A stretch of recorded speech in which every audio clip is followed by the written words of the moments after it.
venta de forma generalizada ao centro-norte e oeste da Bahia. Chove também de forma generalizada em boa parte do Maranhão, Piauí e oeste de Pernambuco. E mesmo com as chuvas, o calor predomina pelos próximos dias em toda a região. E vamos para o nosso assunto de primeira.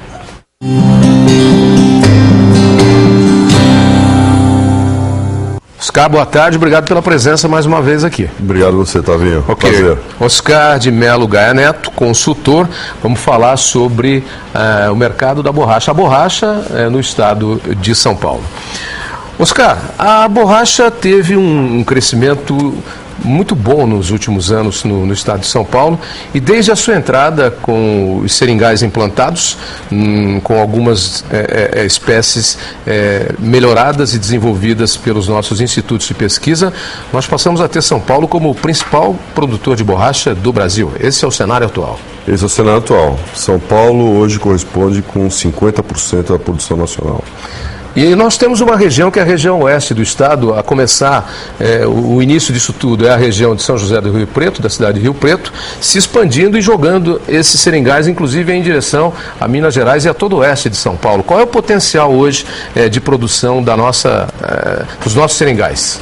Olha, hoje no estado de São Paulo você tem a produção de 40 mil hectares em produção, que significa algo como 20 milhões de pés em produção, produzindo. Você tem mais aproximadamente 25 mil hectares de área em preparação para produção, que vai dar mais um incremento de mais ou menos 13 mil toneladas de borracha. De borracha, de látex. De látex ano. Para borracha. E qual é o potencial de crescimento desse mercado ainda, quando comparado com demanda? Olha, Tavinho, só para você ter uma ideia, o Brasil produziu ano passado 130 mil toneladas aqui no nosso país. Nós tivemos que importar 260 mil toneladas. Então você tem um gap de quase mais ou menos 200%. Então isso tem se feito nos últimos 10 anos uma tendência mundial. Quer dizer, o Brasil ainda só significa, na América Latina, 2% da produção mundial, que é um dos principais aqui na região. E a demanda para a utilização do látex, tanto para produtos nobres, como também de forma mais generalizada, como em pneus e outros produtos, em função do preço do petróleo, que de décadas para cá vem subindo e hoje está num patamar elevado. O pneu, obviamente, é o que mais consome o látex. Hoje você tem aproximadamente 40 mil produtos que são originados ou que têm uma composição com látex. O pneu, sem dúvida nenhuma, é o mais importante. Você tem ainda uma participação da borracha sintética na formulação do pneu de aproximadamente 57%. Porém, a banda de rodagem ela tem necessariamente que ser de borracha natural. De látex. De látex. Em alguns casos... A banda de rodagem é a primeira camada, é a que toca o solo. Justamente. Você tem a base do pneu feita de borracha sintética, que é derivada de petróleo. Justamente. Enfim, você tem ainda alguns segmentos, como os grandes tratores, os pneus das grandes aeronaves, esses sim são 100% látex. Por que essa necessidade? Por causa do atrito. Eles precisam de uma maior aderência. Justamente, e aí com a borracha sintética não seria possível que ele tocasse no solo, ele se fragmentaria. Ele poderia se fragmentar e a capacidade de escorregar em terrenos molhados também seria maior. Muito maior. A borracha tem maior aderência. Por isso ela consome mais e gasta mais. Justamente. Mas é porque ela está freando. Ainda bem. Por exemplo, os pneus de Fórmula 1 também são 100% látex? Látex. Porque tem que ter alta performance. Alta performance, alta aderência. Alta aderência. Esse mercado vem ganhando profissionalização e o que a gente percebe quando anda pelas estradas do interior de São Paulo é que antigamente você via um seringal aqui e outro lá. Agora você já começa a ver seringais que estão implantados em produção, onde você vê, depois você dá o termo técnico, eu chamo de os copinhos colocados lá, onde é feita a coleta, e os copinhos colocados onde é feita a coleta, esses seringais já estão em produção. E você tem, às vezes, árvores que são pequenas, estão aí com 1 metro, 2 metros de altura, e você vê que elas vão entrar em fase de produção. Como é o ciclo de produção da borracha desde a muda? Olha, o ciclo, na realidade a produção, eu sempre costumo avisar, plantação ou floresta de seringueira, ela depende de um excelente planejamento. Tá? Por quê? Porque, primeira coisa, você tem que ter aprovação dos órgãos ambientais, estaduais e federais, em alguns casos até municipais. O Estado de São Paulo lidera isso com tranquilidade. Foi o primeiro estado realmente a fazer um alinhamento entre os vários órgãos, desde do IBAMA até os órgãos da Secretaria estaduais. Só para não fugir disso, e a gente volta depois nessa questão que é fundamental da profissionalização da implantação do seringal, vocês conseguiram, através da sua empresa, inclusive no estado de São Paulo, fazer com que a área de seringal seja considerada como reserva. Isso, a seringueira ela é considerada uma planta exótica. Portanto, ela pode ser implementada na reserva legal. Nós somos a primeira empresa, através de um cliente nosso, que conseguiu ter a reserva legal totalmente homologada pelos órgãos federais e estaduais. Ok, voltando então a como deve ser o seringal. Tudo começa com planejamento profissional e aí já começa espaçamento, muda tudo. Local da fazenda a ser plantada, o seringal ele requer que pelo menos 8 meses do ano você tenha uma chuva regular, requer que você tenha uma determinada altitude que varia entre 600 e 800 metros do nível do mar. Então, por isso, quando você fala ali a região norte, ali de Barretos, Ribeirão Preto, já indo para São José do Rio Preto e até mesmo entrando para o Mato Grosso do Sul. E descendo também em direção ao oeste ali já também. Justamente. É a região que tem clima e solo favoráveis e regime hídrico também. Exatamente, é a região onde eram fortes os cafezais antigamente. Tá. Os cafezais saíram dali, foram para as áreas altas. E justamente sobrou ali ou para cana, que muitos têm, ou para pastagem, e agora está tendo uma nova mudança, o pessoal realmente investindo no seringal. Tá. E a gente percebe também a atividade múltipla dentro de algumas propriedades, onde o seringal é um núcleo, mas você tem gado também, e tem áreas de laranja ou de cana. O seringal e a floresta, eles são ótimos para fazer o consórcio, tanto com a lavoura quanto com a pecuária. Tá, dá para você fazer gado e seringueira ao mesmo tempo. Primeiro que você tem, no caso da lavoura, você tem o aproveitamento da adubação residual, que é bom tanto para a lavoura quanto para o seringal. Você tem a retenção de água no solo, né, e a redução de evaporação, consequentemente. Você tem um aumento de matéria orgânica, quando você está falando da pecuária. O seringal propiciona o quebra-vento. Já tem estudos aqui em determinadas fazendas, por exemplo, de gado, tanto na parte de corte quanto de leite.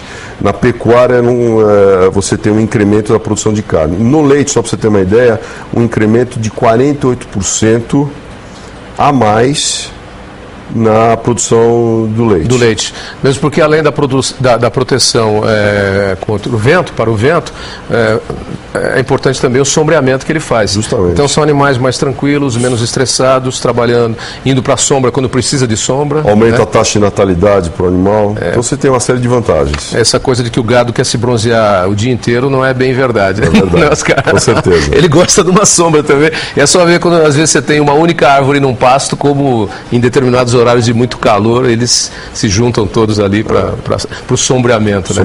Para descansar um pouquinho. É verdade. Hoje também nós temos equipamentos específicos desenvolvidos para os seringais e todo um manejo profissional. Você poderia falar de alguns deles?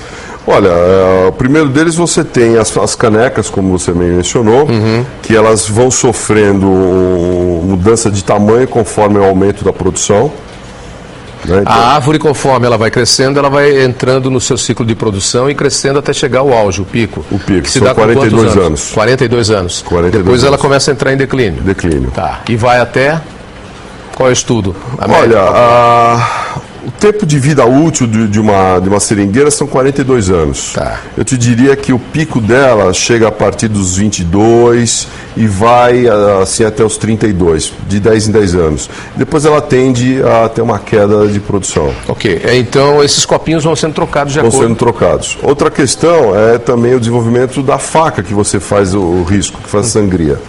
Né? Você tem, dependendo do tipo de árvore, dependendo da mão do seringueiro que vai riscar, se ele for destro. Então, antigamente só tinha ferramentas para um movimento. Ah, tá certo. Agora você tem outro. Nós estamos agora desenvolvendo também uma outra ferramenta muito mais leve e onde nós estamos colocando o trabalho da mulher para fazer o risco. Ela é muito mais delicada na força, na mão, e ele tem que ser um risco preciso de no máximo 1 milímetro. Então a mulher tem realmente no seringal, para desenvolver a risca do seringal, está tendo um aproveitamento muito maior. Tá. Isso gera aproveitamento de mão de obra também e cria empregos, né? Vagas. Você aumenta, na realidade, a renda do homem da fazenda no próprio campo. Que ele pode, além dele trabalhar, a mulher pode também fazer, pode trabalhar. Com certeza. E existe uma grande vantagem, uma mudança de conceito no seringal planejado e profissional, que é o seringal hoje, que é diferente da atividade extrativista, onde você tinha uma árvore aqui, outra árvore daqui a 1 quilômetro, o homem andava o dia inteiro para poder, né? Hoje ele anda com árvores num espaçamento muito curto, então a coleta dele, a produtividade dele é maior por dia. É maior. Além de você precisar de menos gente para o trabalho. Justamente, quer dizer, hoje a colheita é feita das 4 até as 10 da manhã, por causa da questão do calor, principalmente, porque senão você começa a melar muito, né?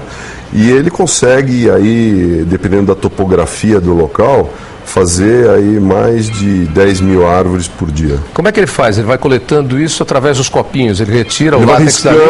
Vai riscando, ele vai pingando e depois vem um outro fazendo a coleta do látex. Esse material depois é enviado para onde? É processado na própria fazenda ou fora? Algumas fazendas ou alguns fazendeiros já se juntaram. O estado de São Paulo tem 8 usinas beneficiadoras. Tá. Grande maioria concentradas ali na região de São José do Rio Preto. E eles fazem essa coleta e fazem todo o beneficiamento. Só para você ter uma ideia, 2 quilos de coágulo, que a gente chama bruto, da coleta ali na fazenda, vão dar 1 quilo de jebe, que é o granulado escurecido brasileiro. Tá. 2 quilos de coágulo dão 1 quilo de jebe. Aproximadamente 1 quilo de jebe. Quantas árvores você precisa para colher 2 quilos, para recolher 2 quilos de coágulo? No mês, uma árvore produz isso tranquilamente. Uma árvore. Uma árvore. E aí vem aquela questão final. O preço da borracha é bom hoje? Quer dizer, se você tem demanda, você deve ter procura. Quem produz látex está recebendo bem hoje?